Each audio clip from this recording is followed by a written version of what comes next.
The rain hammered against the cracked window of my studio apartment, each drop a reminder of the leak I couldn't afford to fix. I pressed my palms against my temples, staring at the eviction notice on the kitchen counter, bold red letters screaming, "Final warning." 3 months behind on rent. The number at the bottom might as well have been $1 million. I was invisible. That's what poverty does. It erases you from the world of people who matter. At 24, I should have been building a life, but instead, I was barely surviving, working double shifts at Romano's, an upscale Italian restaurant in Manhattan's financial district, where I served people who spent more on wine than I made in a month. The apartment smelled like mildew, and the cheap lavender candle I'd bought to mask it. My hands were raw from scrubbing dishes. My feet ached in shoes held together with duct tape, and my stomach had forgotten what it felt like to be full. But none of that mattered as much as the tiny heartbeat growing inside me, 12 weeks along, according to the free clinic. Marcus. Even thinking his name made my chest tighten with a mixture of rage and humiliation. 6 months of sweet words and promises, of believing someone actually saw me, wanted me. Then I'd found the wedding ring in his jacket pocket, the family photos on his phone he'd forgotten to delete. He'd disappeared the same night I told him about the baby, blocking my number, vanishing like I'd never existed. I was alone. Completely, terrifyingly alone. The next morning, I dragged myself to Romano's, my white serving blouse stretched tight across my abdomen. I'd have to tell Mr. Romano soon. Pregnant waitresses didn't exactly fit his aesthetic of sleek, elegant service. "Table 12, Sophia." Marco, the floor manager, snapped his fingers at me. "VIP reservation. Don't screw it up." The dining room gleamed with crystal chandeliers and white tablecloths so pristine they looked untouched. The air smelled of garlic, expensive wine, and old money. I smoothed my apron and approached table 12, tucked in the corner with a view of the street. The power position, where men who controlled things sat to watch both the room and the exits. That's when I saw him. He sat with his back to the wall, perfectly still in a way that made everyone else in the room seem frantic. Charcoal suit, custom fitted, the kind of fabric that whispered wealth with every movement. Dark hair, silver threading the temples. He couldn't have been older than 38, but he carried himself with the weight of someone who'd lived multiple lifetimes. 2 men flanked the entrance, not eating, not sitting, just watching with the coiled alertness of attack dogs. But it was his eyes that stopped me mid-step. Dark, almost black, and utterly calculating. They swept over me like a physical touch, cataloging, assessing, seeing everything I tried to hide. My worn shoes, my too tight blouse, the exhaustion carved into my face. The scent of his cologne reached me. Cedarwood and something darker, more dangerous. Leather. Gunpowder, maybe, though that seemed impossible in this pristine setting. "Good afternoon," I managed, my voice steadier than I felt. "Can I start you with something to drink, McAllen?" "Neat." His voice was low, textured like Italian smoke. Accent threading through perfect English. He didn't look at the menu. Men like him never did. "You look tired." The observation landed like a slap. Not cruel, just factual. As if he could read the sleepless nights in the shadows under my eyes. "I'm fine, sir. And for your meal? Surprise me." He leaned back, fingers steepled. "You work here long?" 6 months. I gripped my notepad tighter. Customers rarely made conversation unless they wanted something. "And you're good at reading people, knowing what they need?" "I try to be, sir." "Dante." The correction was soft but firm.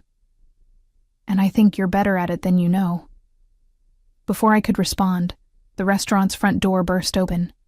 A child, no more than 7 years old, soaking wet from the rain, stumbled inside. His clothes were threadbare, his sneakers held together with tape that matched mine. Mud streaked his face, and his eyes were wide with desperation that I recognized in my own mirror every morning. "Hey!" Marco rushed forward. "Kid, you can't be in here." "Please," the boy's voice cracked. "I need help. My mama. She's sick, and I have money I can pay." He thrust out his small fist, opening it to reveal a crumpled $5 bill and some coins. Maybe $6 total. The restaurant fell silent. Wealthy patrons stared with that particular blend of pity and discomfort, that rich people wore when poverty invaded their sanitized spaces. Marco grabbed the boy's shoulder. You need to leave. Now. This isn't a charity. Let him speak. Dante's voice cut through the room like a blade. He hadn't moved, hadn't even raised his volume, but every head turned. Marco released the boy as if burned. The child's eyes locked onto Dante with the instinct prey has for recognizing apex predators, but also with desperate hope. He crossed the dining room on shaking legs, stopping at table 12. Sir, please. He held out the money again. My mama, she's real sick. She can't work, and we got evicted. And we're staying in our car now. But it's cold, and she's coughing up blood, and I don't know what to do. Tears streamed down his face, mixing with rainwater. I saved this money from returning bottles. It's all I got. But please, please, can you help her? The silence stretched. I stood frozen, my heart shattering for this child who somehow thought $6 could buy salvation from a stranger in an expensive suit. Dante studied the boy with those obsidian eyes, his expression unreadable. Then, slowly, he reached out and closed the child's fist around the money. Keep it, he said quietly. What's your mother's name? Maria Castellano. Something flickered across Dante's face. Recognition, maybe, or old pain. And your name? Luca. Dante pulled out his phone, pressed a single button. It's me. I need a medical team at... He looked at the boy. Where is your car? The parking lot. Behind the old factory on Delancey Street. Dante repeated the address. Pneumonia, possibly tuberculosis. I want her at St. Vincent's within the hour. Private room, full treatment.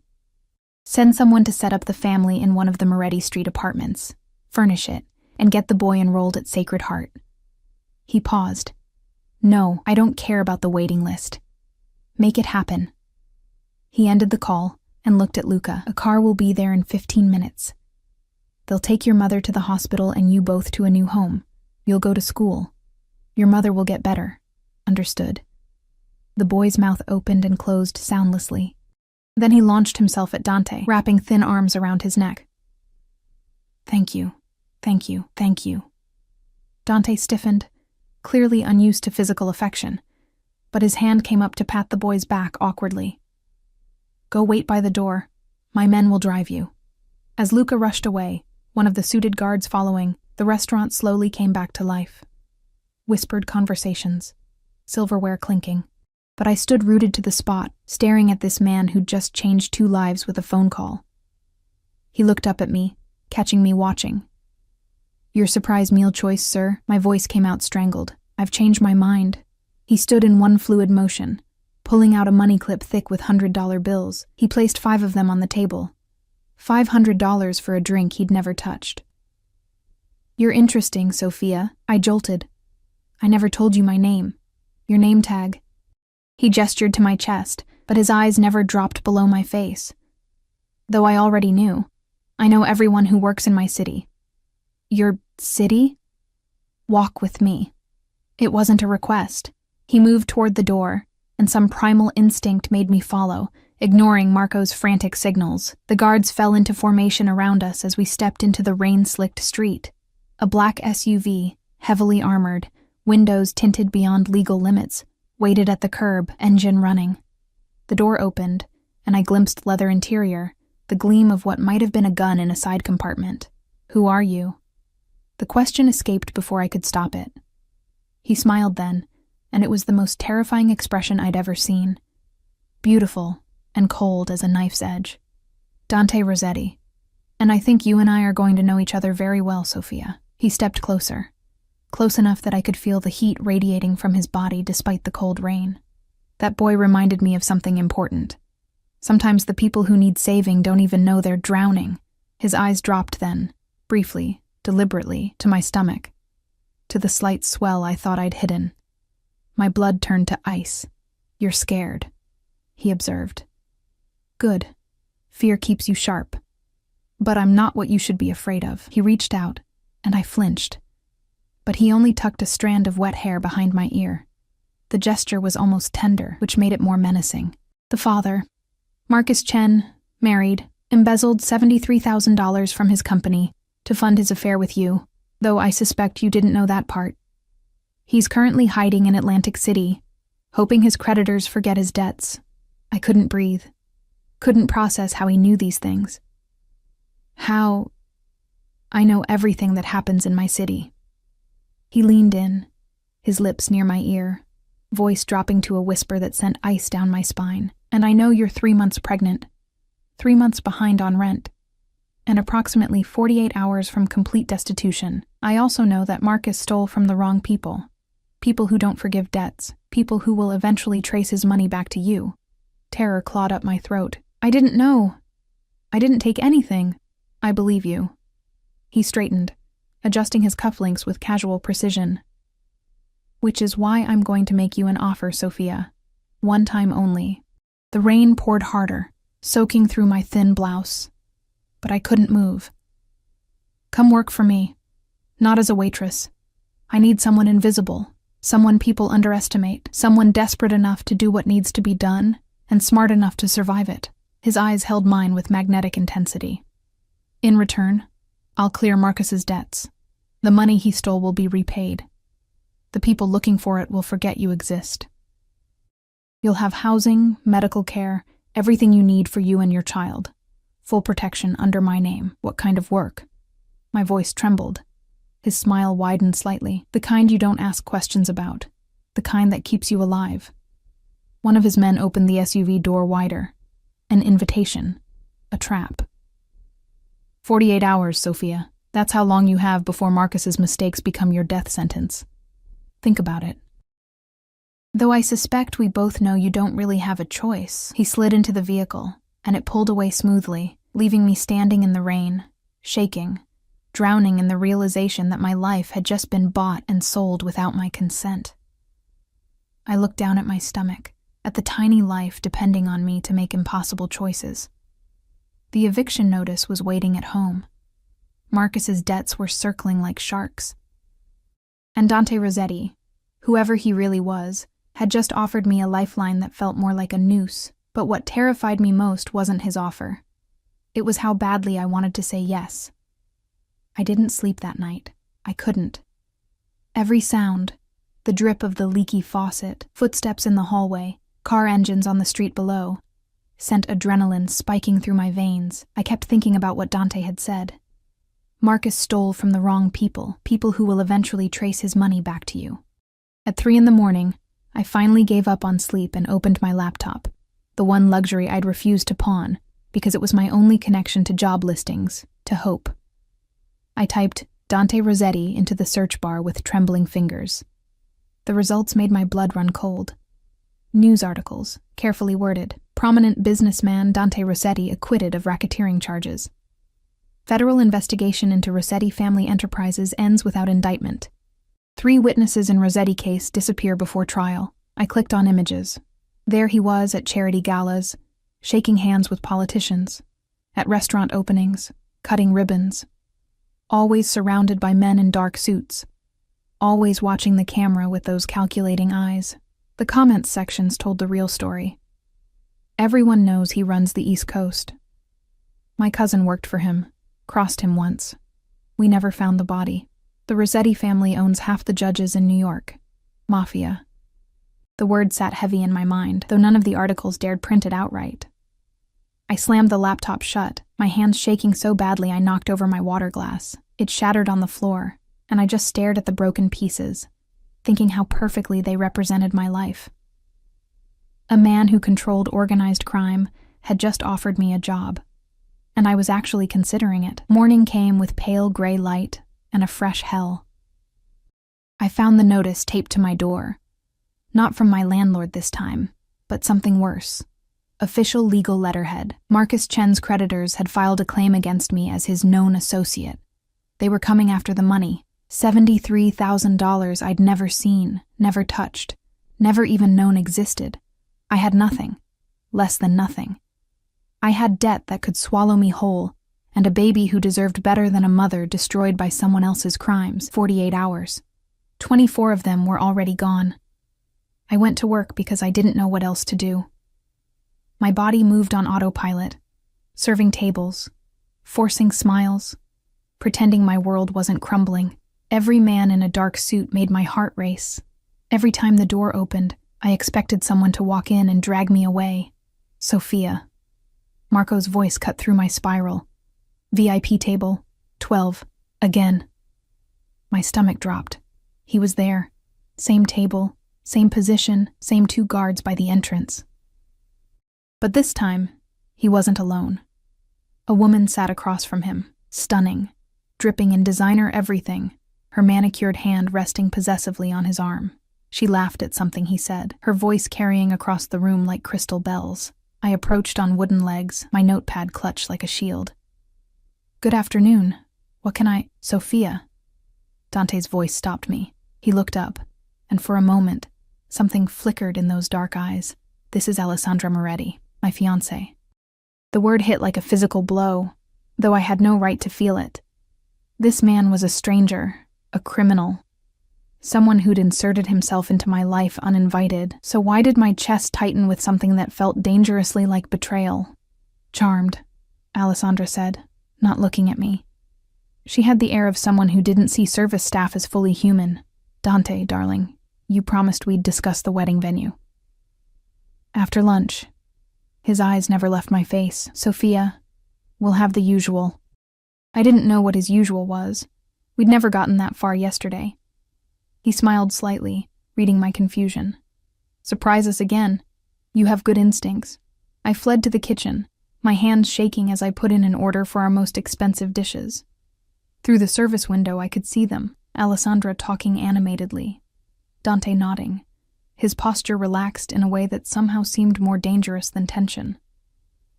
His phone buzzed. He glanced at it, said something to Alessandra, and stood. As he passed the kitchen entrance, he paused.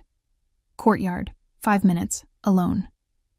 Then he was gone, leaving me frozen with a tray of bread in my hands. The courtyard was meant for private dining, a small brick space with potted plants and a fountain that hadn't worked in years. Rain had left puddles on the cobblestones. I stepped out, my heart hammering, and found him standing with his back to me, phone pressed to his ear. I don't care about his excuses. He had 3 months. Find him. And when you do, make it clear what happens to people who think they can run from me. He ended the call and turned. "Marcus sends his regards, or he would, if he knew I'd found him." The world tilted. "You found him?" "Yesterday, about 20 minutes after I left you in the rain." Dante slipped his phone into his pocket. "He's in Atlantic City, like I said. Room 412 at the Seahorse Motel, spending his last few dollars on cheap whiskey and cheaper women. Very predictable. Disappointing, really. I expected someone who stole from the Covenant to have more imagination." The Covenant? The people Marcus stole from. Russian syndicate, very unforgiving. They've had men looking for him for 3 months. He moved closer, each step deliberate. "They found your apartment yesterday. Left it alone when they saw the eviction notice. Figured you were too poor to have their money. But that legal claim? That put you back on their radar." Ice flooded my veins. "What do they want? Their money? Or blood? They're not particular." He was close now, close enough that I could see the gold flecks in his dark eyes. "You have about 12 hours before they decide you're easier to find than Marcus." 12? You said 48? I lied. No apology in his voice, just fact. "Fear makes people compliant, but you're tougher than I expected, Sophia. You didn't come begging. You didn't call. So now I'm telling you the truth. You have until midnight tonight before the Covenant comes for you." My knees weakened. I grabbed the fountain's edge for support. "Why? Why are you doing this? What do you want from me?" "I told you. I need someone invisible. Someone the world overlooks." His hand came up, fingers brushing my cheek so gently it felt like a threat. "And you're perfect. Beautiful. But in that forgettable way people don't look at twice. Smart enough to survive 6 months of poverty without breaking. Desperate enough to do what needs to be done. I'm pregnant." The words burst out. "You can't expect. I expect loyalty, obedience, silence." His thumb traced my jawline. "In return, you get life, safety, A future for your child that doesn't involve running from Russian gangsters or raising a baby in a homeless shelter. His voice softened, became almost hypnotic. I take care of what's mine, Sophia. You should see how Luca and his mother are doing. New apartment. Maria's already responding to treatment. The boy starts school Monday. All because he had the courage to ask for help. That was different. He's a child. And you're a woman alone, carrying a child, drowning in debts you didn't create. How is it different? He leaned in, his breath warm against my ear. Pride is expensive, Kara. Can you afford it? I couldn't breathe. Couldn't think past the terror and the strange, shameful pull I felt toward this man who spoke about murder as casually as others discussed the weather. What would I have to do? Tonight? Come with me. Let me move you somewhere safe. Tomorrow? He pulled back, studying my face. We'll discuss details. But first you survive. You choose life. And if I say no? His expression didn't change, but something cold moved through his eyes. Then I'll have flowers sent to your funeral. White roses. You seem like a white roses type. A door slammed inside the restaurant. Voices raised. Dante's guards appeared instantly, flanking the courtyard entrance. Sir, we have a problem. Dante's jaw tightened. What kind? Covenant. 3 men. They're inside asking about the girl. My heart stopped. Dante's hand closed around my wrist. His grip firm, but not painful. Looks like you're out of time, Bella. Choose now. Come with me and live, or stay and die. Those are your only options. Through the window, I could see them. 3 men in leather jackets, talking to Marco. One of them held up a phone, showing him something. A picture. Marco's eyes widened, and his gaze darted toward the kitchen, toward the courtyard, toward me. Sophia. Dante's voice cut through my panic. Now. The men started moving, pushing past Marco. One reached under his jacket. I ran. Dante pulled me through a back door I'd never noticed, his guards forming a wall behind us. We burst into an alley where the black SUV waited, engine running. He shoved me into the back seat and slid in beside me as the vehicle lurched into motion. Behind us, I heard shouting. A gunshot cracked the air. Drive, Dante said calmly into his phone. Take the tunnel, and someone clean up Romano's. I don't want this traced back to our operations. I was shaking so violently my teeth chattered. They were going to kill me, right there, in the restaurant, yes. He pulled off his suit jacket and draped it around my shoulders. It smelled like him. Cedarwood and danger. But they didn't. Because you're mine now. I didn't agree. You ran. That was agreement enough. His hand cupped my face, forcing me to meet his eyes. Listen carefully, Sophia. The old world. The one where you scraped by, where you had choices, where you were free. That world ended the moment Marcus used you as cover for his crimes. This is your world now. My world. And in my world, you live by my rules. Under my protection. Understood? Tears burned my eyes, but I refused to let them fall. I don't even know what you want me to do. For now, survive, heal, prepare. His thumb brushed away a tear that escaped despite my efforts. You're in shock. That's normal. But you'll adapt. People always do. The SUV turned sharply, heading into an underground garage. Security gates closed behind us with mechanical precision.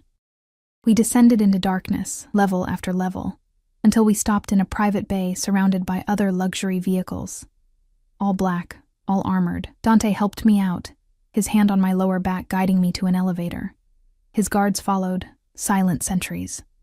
The elevator required a keycard and fingerprint scan. Where are we? One of my properties. You'll stay here until I can arrange something more permanent. The elevator rose smoothly, opening into a penthouse that stole what was left of my breath. Floor-to-ceiling windows overlooked Manhattan. Modern furniture in blacks and grays. Art on the walls that probably cost more than my entire life. Everything pristine, expensive, cold. The bedroom is through there, Dante gestured. Bathroom has everything you need. My housekeeper will bring clothes your size within the hour. Don't leave the apartment. Don't call anyone. Don't go near the windows. Am I a prisoner? He considered the question seriously. You're protected. Whether that feels like imprisonment is up to you. He moved to a bar cart, poured amber liquid into 2 glasses. He handed me one. Drink. It'll help with the shaking. I took it because my hands needed something to hold. The whiskey burned going down, but he was right. The warmth steadied me slightly. My things. At my apartment. Already being collected. You'll have them by morning. He sipped his own drink, watching me over the rim. Along with your medical records from the free clinic. You're 12 weeks along. First prenatal appointment is Wednesday with Dr. Sarah Chen at Mount Sinai. Private practice, very discreet. She handles all my family's medical needs. The casual invasion of my privacy should have terrified me. Instead, I felt numb. Your fiancée, Alessandra. Does she know about this? About me? Something dangerous flashed in his eyes. Alessandra knows what I tell her to know. My marriage is business, a merger of families, nothing more. It has nothing to do with you. Then what am I? He set down his glass and crossed the space between us in 2 strides. His hands framed my face, tilting it up, and for a heart-stopping moment, I thought he might kiss me. You're mine, he said simply. My responsibility, my asset, my project. His eyes searched mine, looking for something I didn't understand. And maybe, if you're smart and lucky, my salvation. That boy today, Luca, he reminded me why I built this empire. Not for power, not for money, for protection, for family, for people who have no one else. I'm not your family. Not yet. His smile was soft, almost sad. But you will be, Sophia, because I'm going to give you something no one else ever has. A choice that's real. A future that's yours. You just have to trust me enough to survive until we get there. He released me and stepped back, the moment breaking. Get some rest. Eat. My chef will send dinner up at 7. Tomorrow we begin your real education. Education in what? How to be invisible in plain sight. How to move through my world without being seen. How to survive the game I'm bringing you into. He moved toward the elevator. And how to make the people who hurt you pay for what they've done.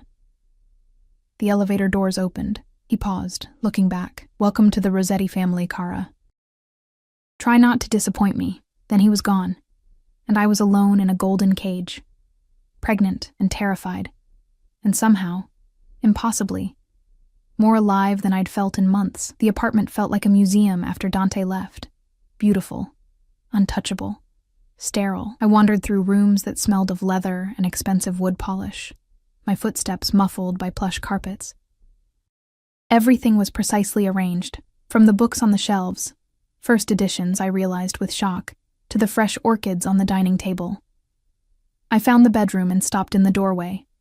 King-sized bed with charcoal silk sheets. Abstract art that probably cost more than a car, and through a door to the left, a bathroom bigger than my entire studio apartment had been. My studio. Past tense now. That life was gone. I sat on the edge of the bed, Dante's jacket still wrapped around my shoulders, and finally let myself cry. Not delicate tears, but ugly, wrenching sobs that tore through my chest for the life I'd lost, for the innocence I'd never get back. For my baby, who would be born into a world of men with guns and secrets.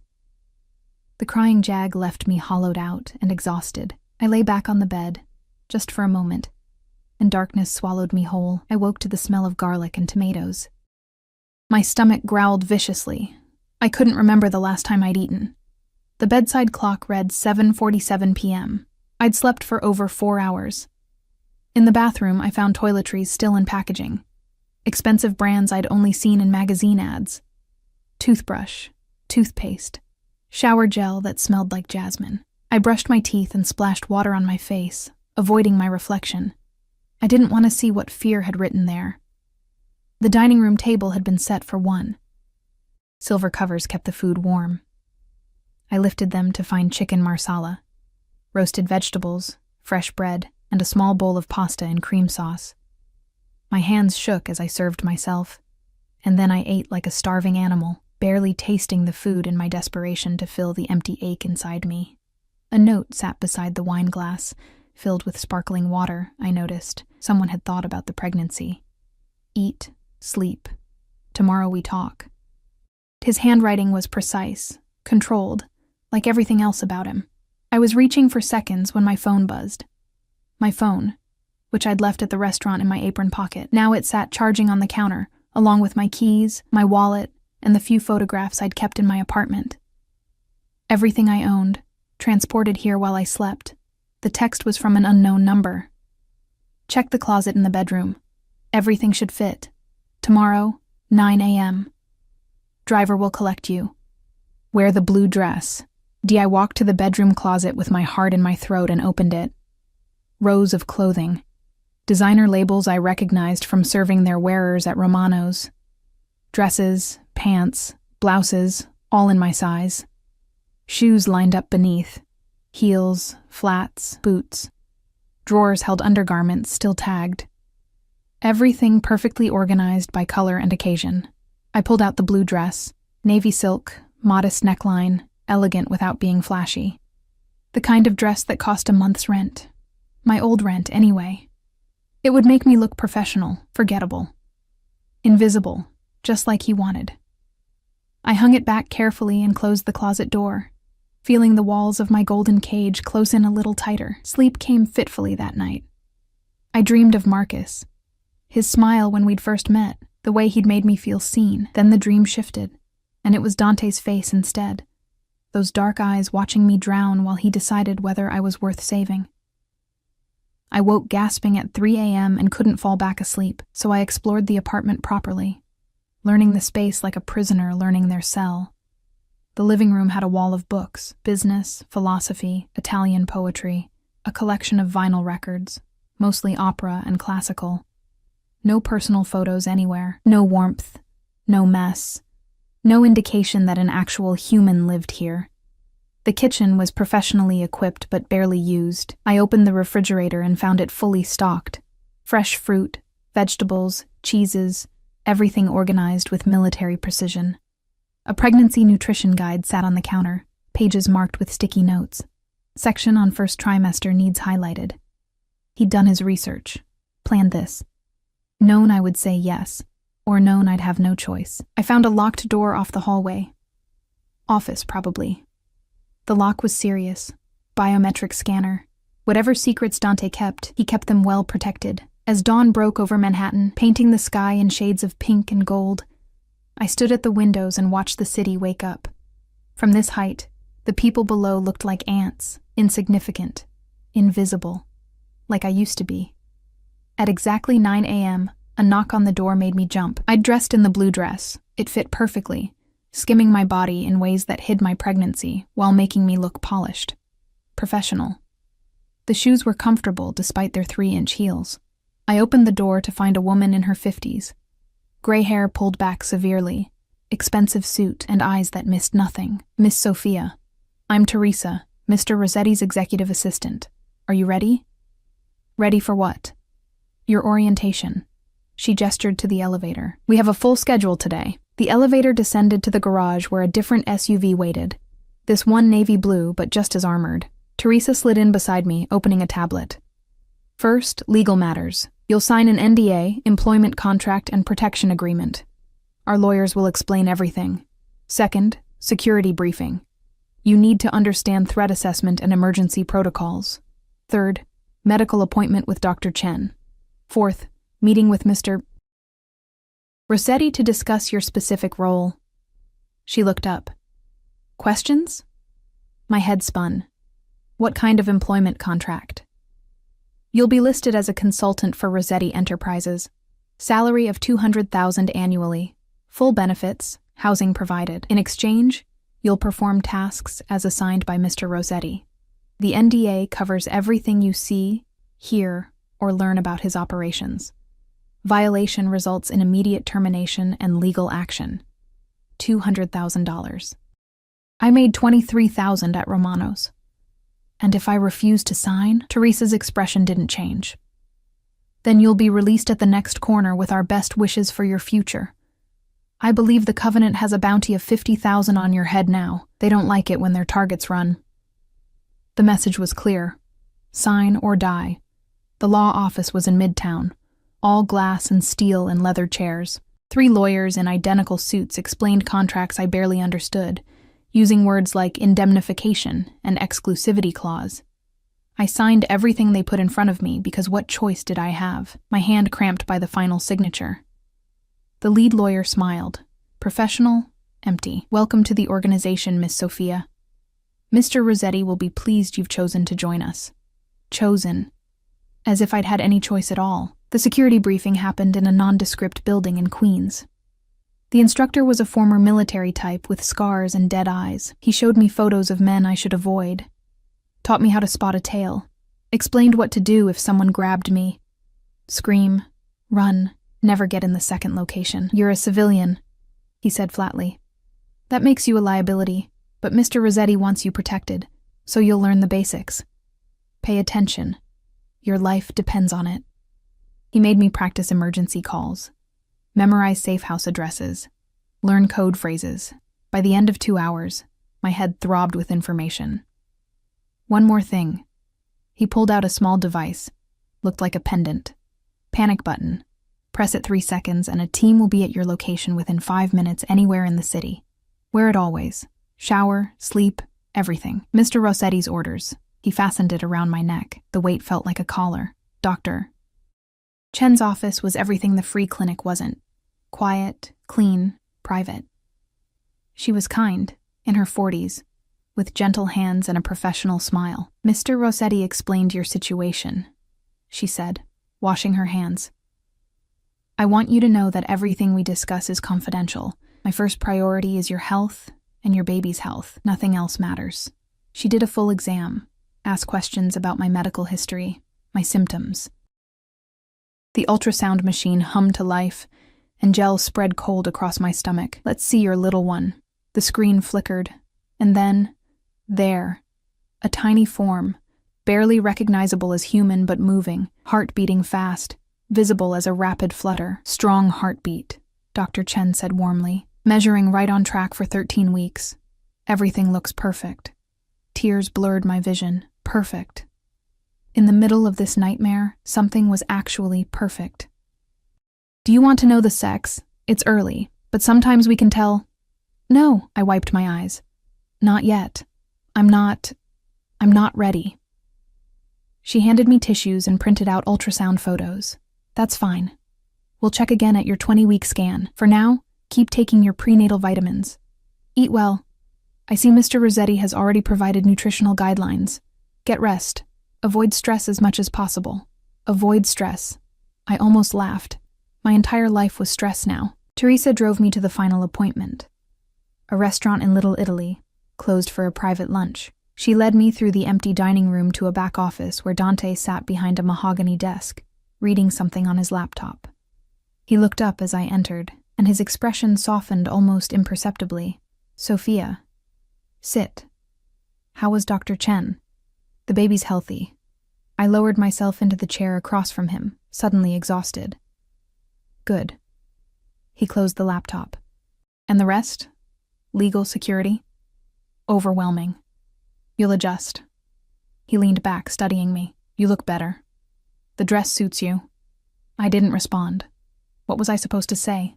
Thank you for buying my silence with designer clothes? He seemed to read my thoughts. You're angry. Also good. Anger means you're still fighting. I can work with that. He pulled out a folder. Let's discuss your role. You said you needed someone invisible. I do. Specifically, I need someone who can move through social spaces, charity events, gallery openings, political fundraisers, and observe, listen. Report back things people say when they don't think anyone important is watching. You want me to spy. I want you to be eyes and ears in places my usual people can't go. You're educated, well-spoken when you want to be, and you have that quality of ordinariness that makes people ignore you. They'll talk freely around you, share secrets, make deals they think no one notices. He slid a photograph across the desk. A man in his 60s, silver hair, expensive suit. This is Senator Richard Morrison.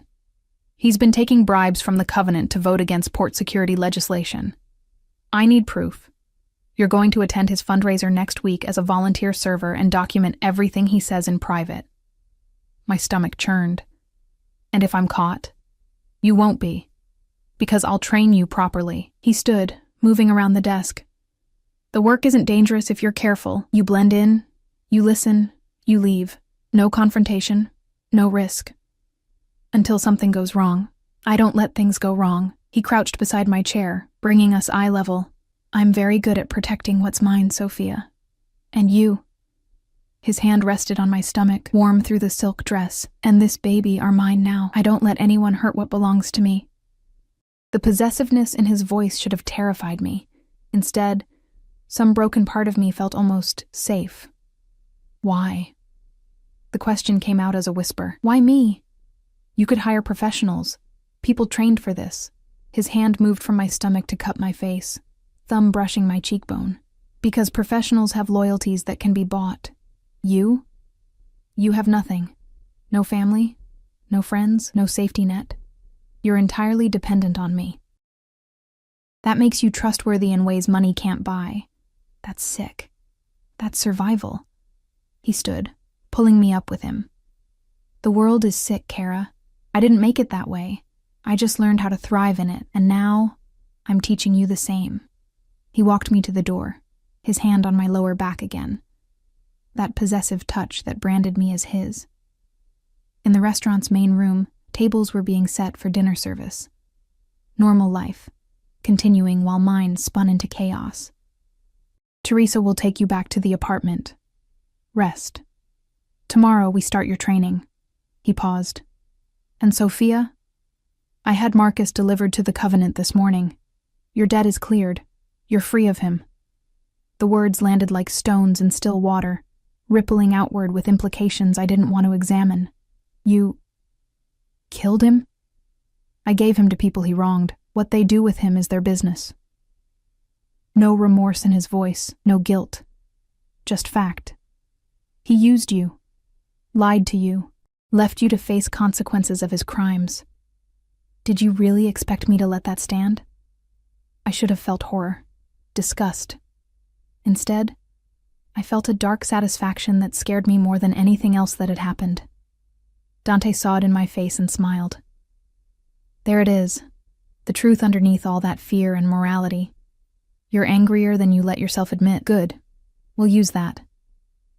He kissed my forehead, brief, almost paternal, and guided me to where Teresa waited. As the SUV pulled away, I looked back to see him standing in the restaurant doorway, backlit and powerful, watching me leave with those obsidian eyes. I touched my stomach, feeling the slight swell where new life grew. I'm sorry, I whispered to my baby. I'm so sorry for the world I'm bringing you into. But I wasn't sorry enough to leave. Wasn't brave enough to run. Because Dante was right. I had nothing, and no one. And he'd just become my entire world. The next 2 weeks blurred together in a strange routine that felt simultaneously surreal and inevitable. Every morning, Teresa collected me at 9. Every day brought new training, new skills, new layers of deception I was learning to wear like a second skin. Dante's people taught me how to blend into high society. A woman named Isabel, elegant, French, terrifyingly perceptive, coached me on posture, diction, and the subtle art of becoming furniture in a room full of important people. You are wallpaper, chérie, she said, circling me like a predator. Beautiful enough to belong, boring enough to forget. You smile, you serve, you never offer opinions, and you listen. Always listen. I learned which fork to use at formal dinners, how to walk in heels without wobbling, the difference between a Bordeaux and a Burgundy. Social codes I'd never needed as a waitress but were essential for moving through Dante's world. He watched sometimes, appearing silently in doorways during my lessons. His presence made my skin prickle with awareness. He never interrupted, never commented, just observed with those calculating eyes, assessing whether his investment was paying off. At night, alone in the pristine apartment, I tried to hold on to who I'd been. But that girl, the one who believed in honest work and simple dreams, felt farther away each day. The fundraiser for Senator Morrison was held at the Plaza Hotel, all marble columns and crystal chandeliers. I arrived in a black dress and white apron, part of the catering staff Dante had arranged to infiltrate. A tiny recording device sat hidden in my pendant, the same pendant that could summon his security team. Everything about me was dual purpose now, protection and surveillance, safety and espionage. Table assignments are posted in the kitchen, the catering manager barked. Your section C, tables 12 through 18. Smile, be invisible, don't speak unless spoken to. Easy. I'd been invisible my whole life, the ballroom filled with Manhattan's elite, politicians, businessmen, society wives dripping in diamonds. Senator Morrison held court at the center table, his laugh booming across the room. I circled with champagne, refilling glasses, ears open. The port security vote is next week, someone said. Morrison's a sure thing. The Russians made sure of that. My hand didn't shake as I poured. I smiled blandly and moved on. At table 14, Morrison's chief of staff spoke quietly into his phone. 50,000 in the offshore account by Friday, or he walks. I don't care about your timeline. That's the price. I memorized every word. The evening dragged on. My feet ached in the heels. My back hurt from carrying heavy trays. But I felt alive in a way I hadn't since before Marcus. Sharp, focused, useful. Near midnight, as guests began leaving, Morrison slipped away to a private room.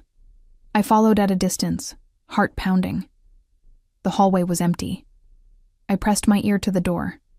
Confirmation that the legislation will fail. Morrison's voice, slurred with alcohol. You've paid enough. I keep my promises. A response in Russian-accented English.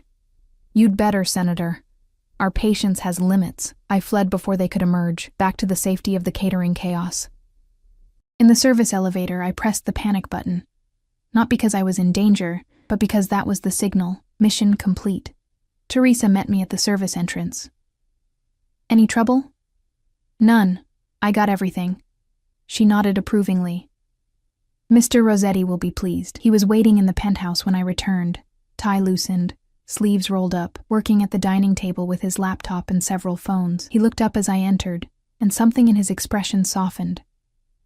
Successful? I removed the pendant and handed it to him. Senator Morrison takes bribes from the Covenant. 50,000 to vote against port security. His chief of staff handles the money. I have names, dates, account details.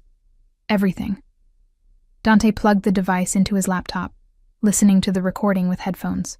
His face revealed nothing, but his fingers drummed once against the table. Satisfaction. Perfect. He removed the headphones. You did well, Sophia. The praise shouldn't have mattered, but warmth bloomed in my chest anyway. Pathetic and dangerous. What happens now? Now? Morrison's career ends. The Covenant loses their political protection. And the port security bill passes, which benefits several of my shipping operations. He stood, moving to the bar. Whiskey? I can't. The baby. Sparkling water, then? He poured both, handing me mine. To your first successful operation. We didn't toast. Just drank in silence while Manhattan glittered below us. You enjoyed it, he observed. Tonight, the work. I wanted to deny it. Couldn't. Yes, good. Most people hate lying. You're a natural. He moved closer, and I caught that scent, cedarwood and danger. You wear deception well, Kara. Like it was made for you. Is that supposed to be a compliment? It's an observation. His hand caught my chin, tilting my face up to his. You've been here 2 weeks. You've adapted faster than anyone I've recruited. Why? Because I don't have a choice. No. His thumb brushed my lower lip. You had choices. You could have run, gone to the police, found a shelter. You stayed because some part of you wanted this. Wanted to stop being invisible. Wanted power, even borrowed power. His words cut too close to truths I didn't want to examine. You're wrong. Am I? He released me, stepping back. Then prove it. Tomorrow, you're free to leave. I'll clear your debts, give you $100,000, and you'll never hear from me again. Walk away, Sophia. Go back to being nobody. My throat tightened. You're lying. You'd never let me go. I know too much. The NDA covers that. Break it and lawyers destroy you. But otherwise? He shrugged. I don't keep people who don't want to stay, so choose. Freedom or this. He gestured to the penthouse, to the life he'd built around me. I should have said yes. Should have taken the money and run. Instead, I met his eyes and said, "I stay." Something blazed in his expression. Triumph, possession, something darker I couldn't name. Why? Because I had nowhere else to go, because I was pregnant and terrified, because he'd shown me a version of myself that was strong instead of broken, because when he looked at me, I wasn't invisible. Because you're right, I whispered. I want this. God help me. I want to stop being nothing. He closed the distance between us in one stride, his hands framing my face, and kissed me. It wasn't gentle, wasn't tender. It was possession and claim and victory all at once. His mouth took mine with the same certainty he did everything else. Absolutely, completely, leaving no room for doubt. I should have pushed him away. He was engaged. He was dangerous. He'd manipulated every moment of the last 2 weeks to get me here, dependent and willing. But I kissed him back anyway, my hands fisting in his shirt, drowning in the taste of whiskey and power. When he pulled back, we were both breathing hard. "This complicates things," he said roughly. "You're engaged. A business arrangement. Nothing more." "Does Alessandra know that?" His jaw tightened. "She knows what she needs to know. This," he gestured between us, "has nothing to do with her." "Then what is this?" He was quiet for a long moment, his forehead resting against mine. "Honestly, I don't know. I didn't plan this. You were supposed to be an asset, a useful tool, but you're—" He broke off, frustration threading through his voice. "You've gotten under my skin, Kara, and I don't like it. Then let me go." "I can't." His hands tightened on my face. "I won't. You're mine, Sophia. I claimed you that first day, and I don't give up what's mine." The possessiveness should have terrified me. Instead, it lit something wild and reckless in my chest.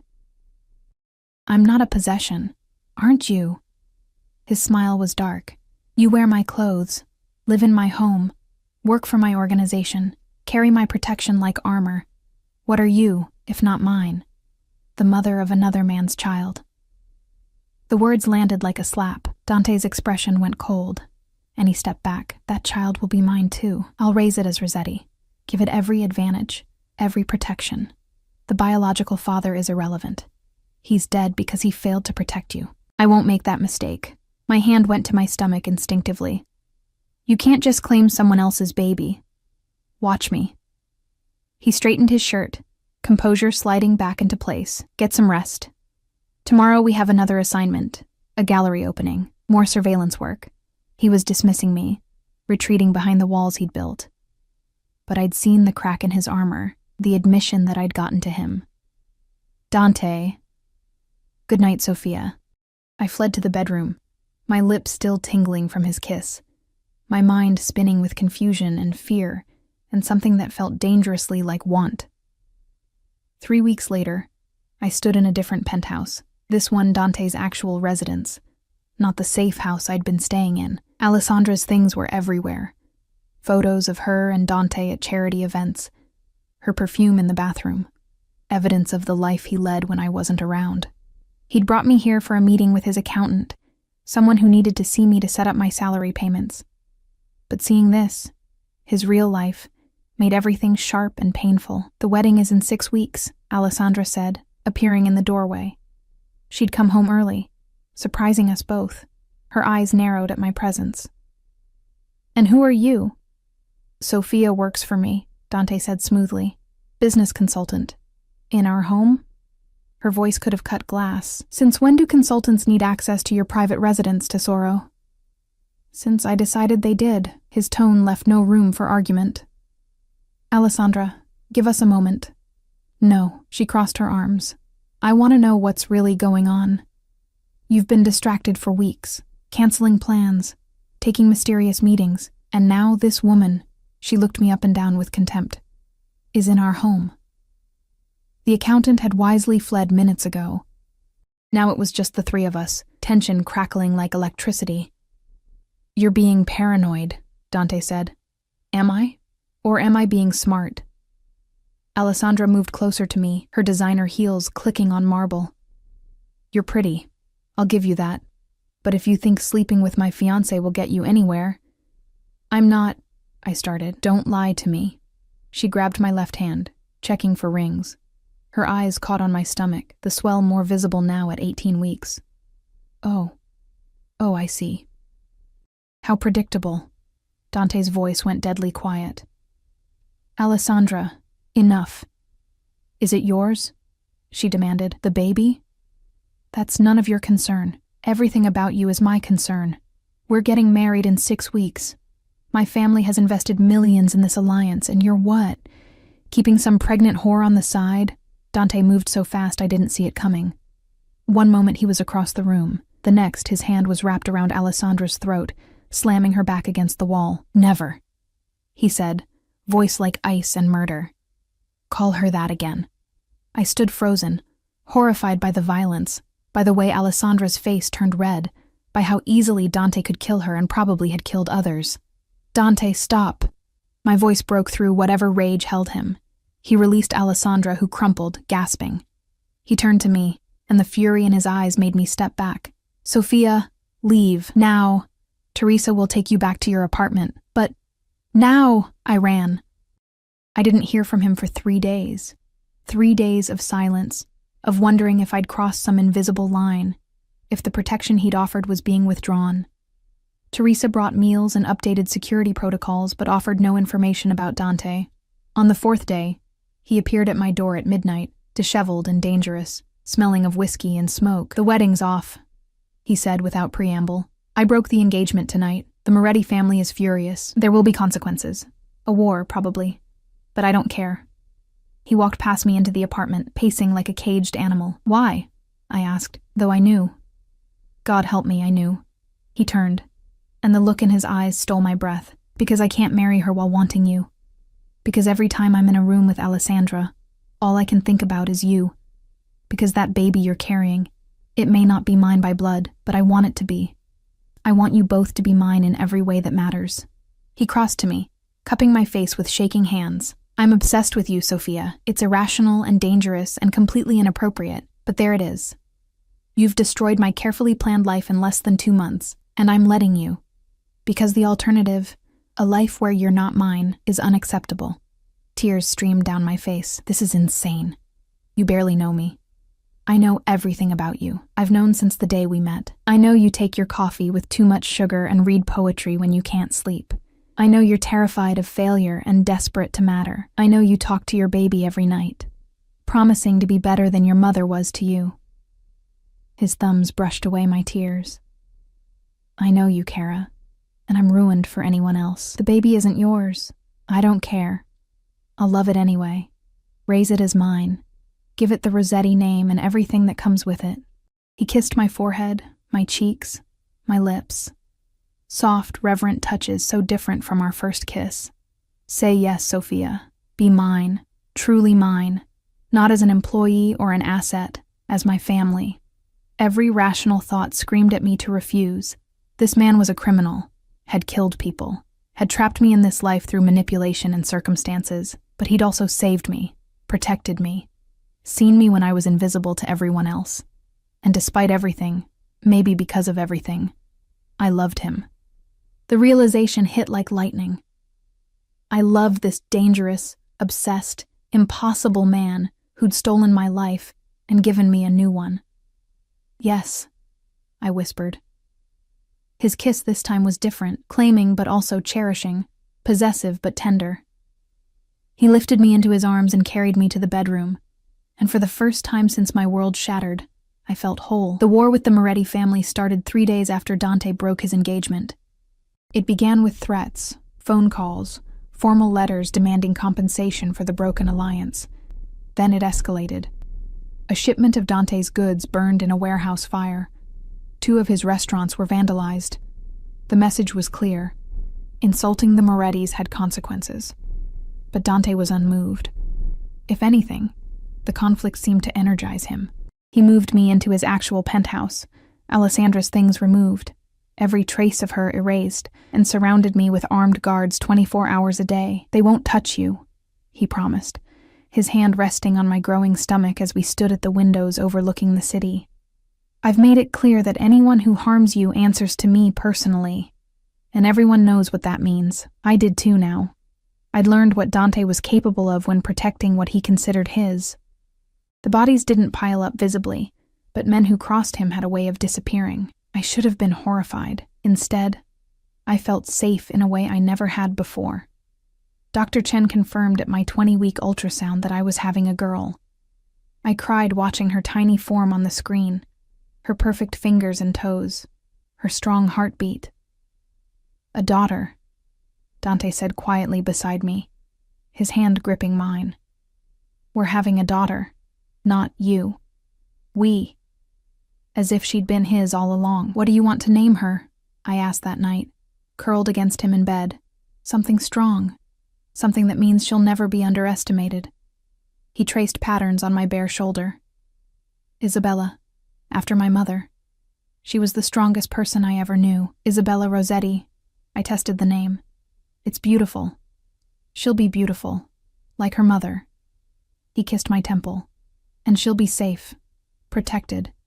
She'll never know what it means to be hungry or afraid or invisible. You can't promise that. Watch me. His arms tightened around me. I've built an empire to protect the people I love. My mother before she died, my sister, though we barely speak now. And now you. You and Isabella. Nothing will touch you. I swear it. The vow should have sounded like a threat.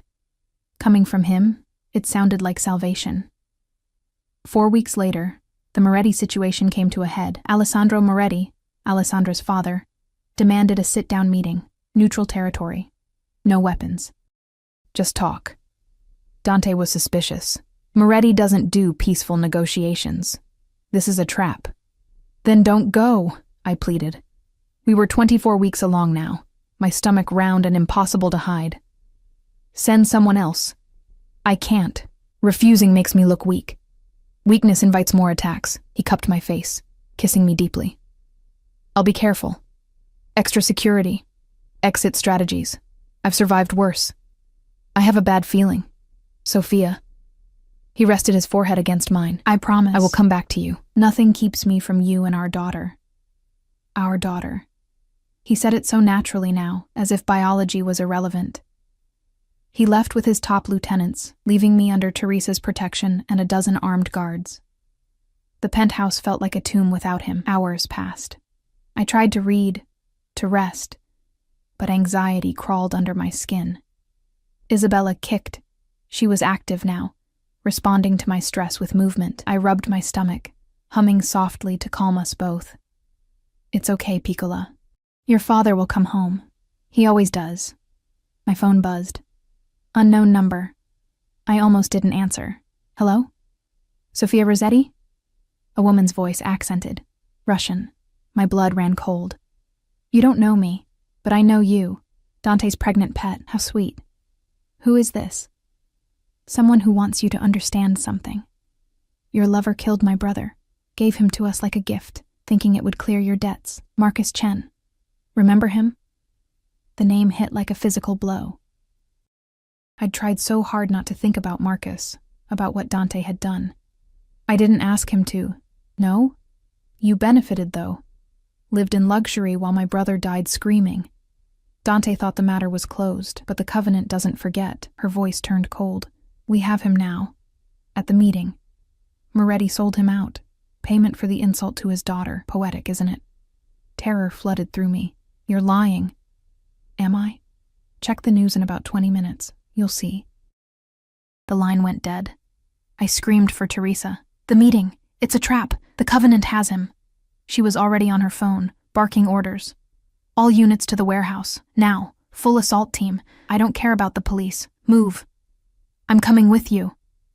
Absolutely not. You're pregnant and a target. You stay here where it's safe. He's the father of my child. I'm not staying behind. Teresa's eyes softened slightly. If something happens to you, he'll level this entire city. Please. Let us handle this.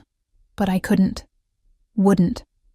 I grabbed my coat and ran for the elevator before she could stop me. The warehouse district was industrial decay.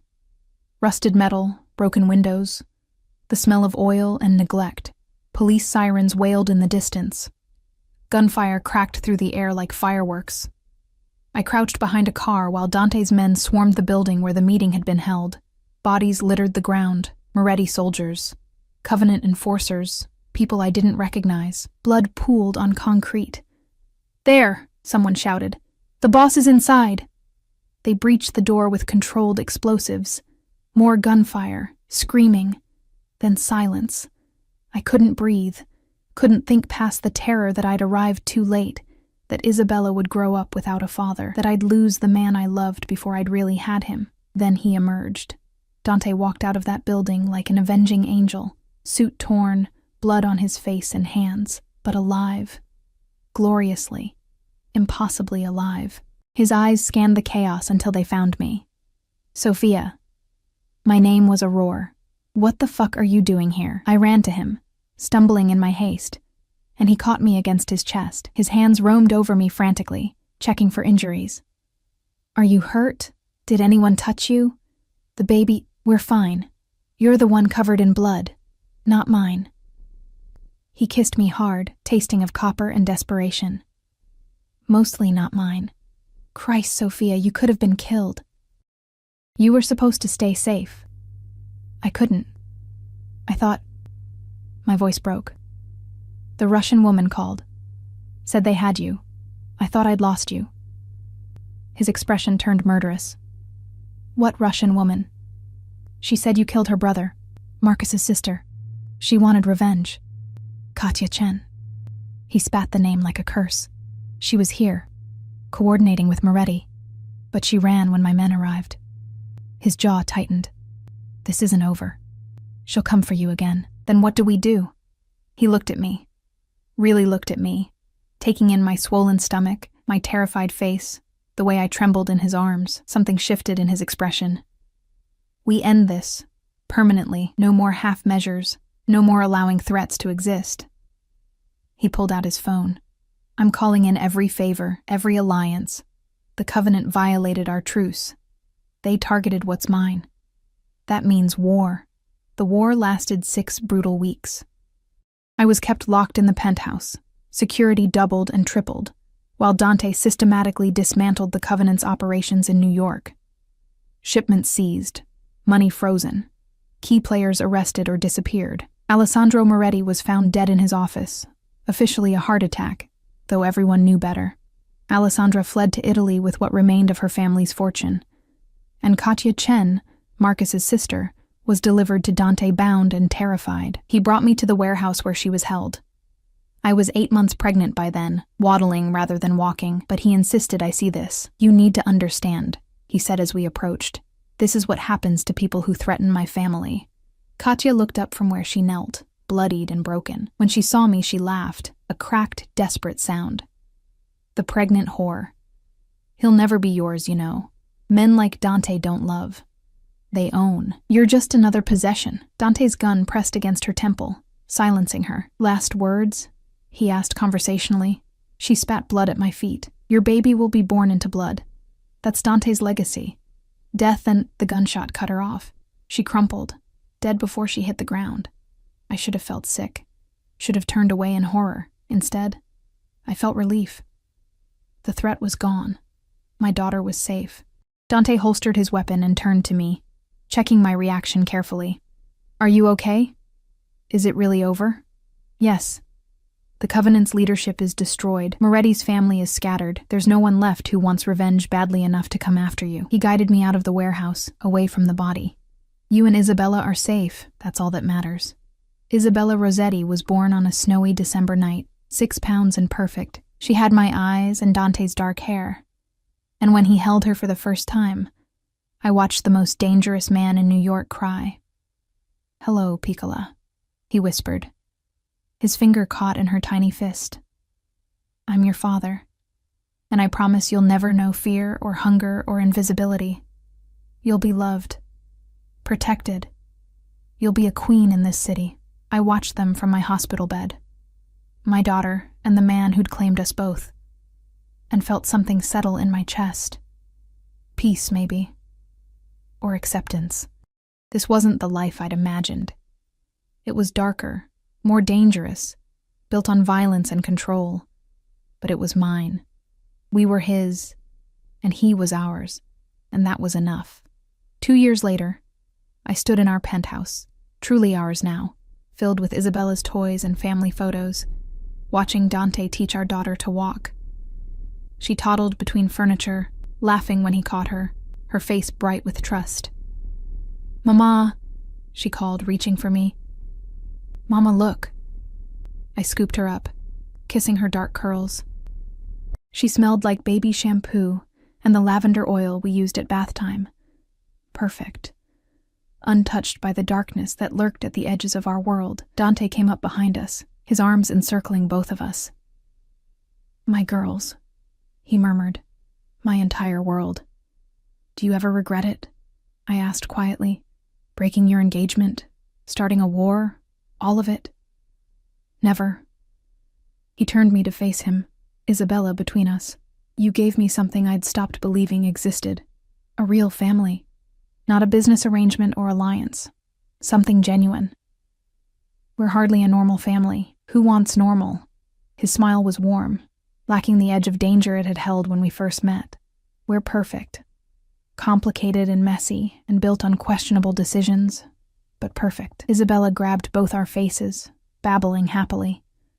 Dante laughed, a real laugh, unguarded, and kissed her forehead, then mine. Outside, the city glittered. Somewhere in its depths, Dante's empire ran on violence and secrets. But here, in this moment, we were just a family. I thought about the terrified, invisible girl I'd been 2 years ago. She felt like a stranger now, that Sophia had died the day Dante Rossetti walked into her life and offered salvation disguised as servitude. This Sophia, the one who'd learned to be seen, to be strong, to survive in a world of shadows, she was who I'd needed to become. "I love you," I told Dante. The words still felt new, dangerous to speak aloud. His eyes softened. "I know. You show me every day." He kissed me deeply, carefully, mindful of the toddler in my arms. "I love you too, Kara, more than I thought I could love anything." "Yov," Isabella mimicked, clapping her hands. We laughed together, the three of us, in our golden cage that had somehow become home. The rain hammered against the windows. The same rain that had fallen the day I'd served Dante his first drink at Romano's. But I wasn't that girl anymore. Wasn't scared or alone or drowning. I was Sophia Rossetti, mother, partner to one of the most dangerous men in New York, and somehow, impossibly, happy. The little boy who'd paid $5 for help had inadvertently changed everything. Luca, now thriving in school, his mother healthy and working in one of Dante's legitimate businesses, had reminded Dante what his power was for. Not just control or wealth, but protection, family. And in protecting that child, Dante had found me, found us. "Come on," Dante said, scooping Isabella into his arms. "Time for dinner. Teresa made your favorite." We moved through our home, our fortress, our sanctuary together. A family forged in darkness but sustained by something that felt remarkably like light. Outside, the city continued its eternal rhythm. People lived and died, fought and loved, invisible or seen. But in here, we were safe. We were whole. We were home. And that, despite everything, because of everything, was enough.